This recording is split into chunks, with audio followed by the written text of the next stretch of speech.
cleat chaser because admittedly you were chasing after several high-profile, wealthy baseball players. Okay, so we have a situation here where a young lady was dating a high-profile baseball player from the Los Angeles Dodgers.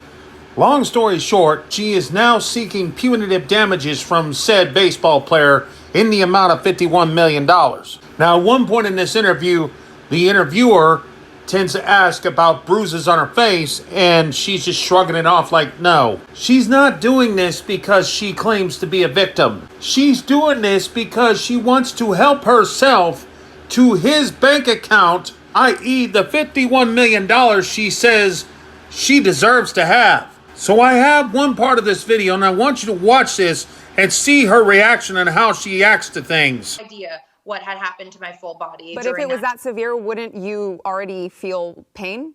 Wouldn't you already have bruises on your face? I mean, you say that he punched you in the face, but where are the bruises?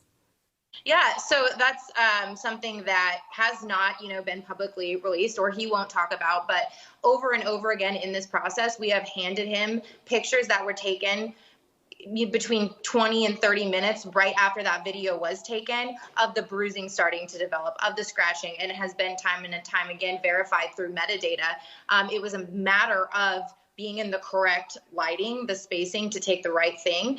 And another difference is, iPhone camera versus a Snapchat recording and things like that. So there is solid bulletproof evidence of those bruising marks, scratches, things that were provided to their team from day one. So it was a very brutal attack in which you were very bruised, but we couldn't see the bruises because of the lighting. I want to move on here. Trevor mentioned in his clip that you withheld evidence, more evidence, and later posted on Twitter after being asked if your lawyers were aware that you withheld evidence. He said, "It appears her lawyers had the evidence the entire time." Speaking specifically about the video of her laying in bed next to me with no marks on her face the morning after she claims I brutally attacked her, an email containing that video was sent to her attorney before the domestic violence restraining order hearing in 2021, and it was never turned over to us.